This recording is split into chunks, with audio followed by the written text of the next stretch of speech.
ကိုယ့် orientation မှာကိုရာတို့ကျောင်းနေသူဘာလို့ခဲ့လဲဆိုတာကိုကြည့်ကြည့်ပြကြအောင်နော် orientation က8နာရီဆိုတော့အိမ်ကနေ6နာရီလောက်ထပြီးတော့ပြင်ဆင်ရပါတယ်ဒါအိမ်ခန်းကနေမြင်နေရ view လေးပေါ့နော် office chat လေးတစ်ဖြတ်သွားကနေလာကနေမှာမိုးထားရလို့တော့စိတ်ညစ်ရပါတယ်ဒါပေမဲ့မိုးရတာ9မိနစ်တော့မကြာပါဘူးခဏလေးပါပဲကိုပြင်ဆင်လေးပြီးသွားပြီပေါ့နော်ကျောင်းသားဖို့အလေးတက်လေးတော့ရင်ခုန်နေအကုန်လုံးပြီးစီးသွားတဲ့အချိန်မှာ9နိုင်ခွဲနေပါပြီကျောင်းရဲ့ van ကတော့8နာရီလောက်ချိန်မှာဆိုတော့အဲ့မိသွားပြီပေါ့ရထားစီဖို့သွားနေပါပြီရထားမတိုင်ကတော့အင်းနဲ့နီးရပေါ့နော်ဒါကတော့ CM မတိုင်ပါဒီရထားကတော့ဘယ်တော့မှနောက်မကြပါဘူးသူပုံမှန်ချိန်နဲ့လာပါတယ်ဒါပေမဲ့ကိုရီးယားတော့သွားတယ်နောက်ကြရပေါ့နော်ရထားပေါ်နေပြီးတော့ဘန်ကောက်မြို့ကိုပေါ်စီအနေနဲ့မြင်နေရဆိုမိုက်တယ်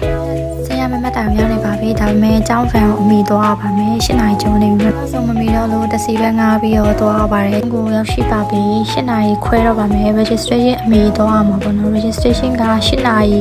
ခွဲဆိုတာနဲ့သူကပြီးပြီပေါ့နော်အဲ့ဒါပြီးရနေဒီအခန်းထဲကိုသွားမယ်ပေါ့နော်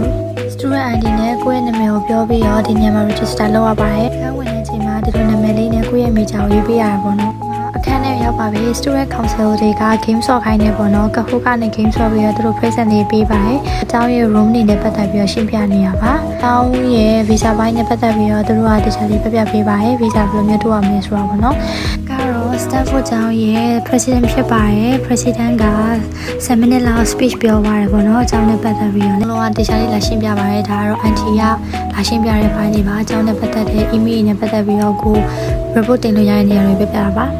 သူတို့က canvas တို့မလုပ်ခင် group ခွဲတယ်ပေါ့နော် group ခွဲပြီးတော့ group လိုက်သူတို့ကအကြောင်းကိုလိုက်ပြပေးပါတယ်နောက်လိုက်မပြခင်မှာနားကျင်နေရလို့နေ့လည်စာစားပါမယ်အကြောင်းကိုဒီမှာစားပါပေါ့နော်ဘန်ကဆိုင်ပေးရပါတယ်သူကဒီမှာရောင်းတဲ့မုတ်တွေကို free ကျွေးတဲ့ထင်နေရတကယ်တော့ဝယ်စားရတာပါ